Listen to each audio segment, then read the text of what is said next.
Jerry Cerulla is one of just 3 track athletes in Utah State University history to claim an individual national championship as he won the 60-meter hurdles at the 1966 NCAA Indoor Championships with a time of 7.2 seconds. Cerulla was also an All-American in the short hurdles in 1965 and was ranked the #1 hurdler in the world. He was also a 2-time All-American in the 110-meter hurdles in 1966 and 1967, and along with being a 4-time All-American and individual national champion at Utah State, Cerulla also competed in the 1964 and 1968 Olympic trials. All right, to start with, I guess it goes back all the way to high school. And my coach, Dave Craigthorpe, was the football coach.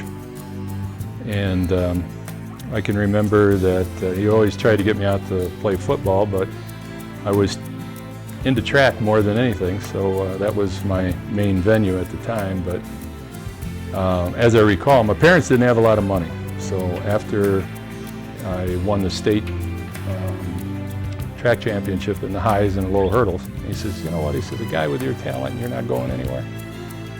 And he said, I'll tell you what, he said, what if I write a couple letters? See if I can get you some aid. He said, I'm going to write a couple of them. So I think it was probably maybe after he had talked with Coach Mon, I get this phone call, and it's from Coach Mon, and he says, he said, we'd like to have you, an athletic scholarship, come out and run for us.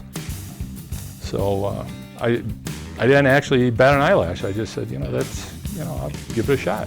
So I ended up getting on a Greyhound bus and rode 2 days and got out to Salt Lake City, took another bus up here, and Coach Mon picked me up, and it was kind of history after that, Utah State.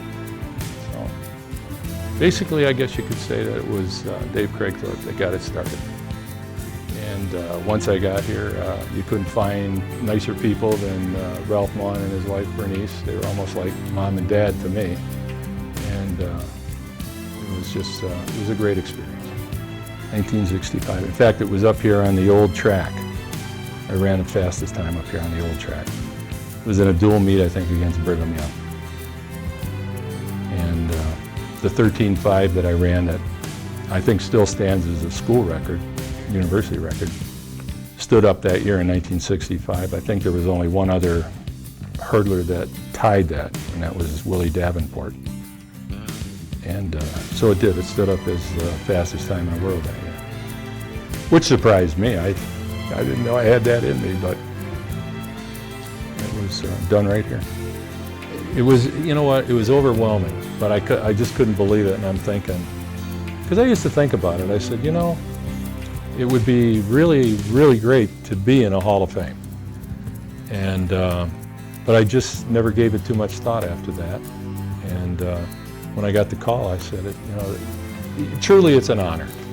A lot of good memories from a lot of good people.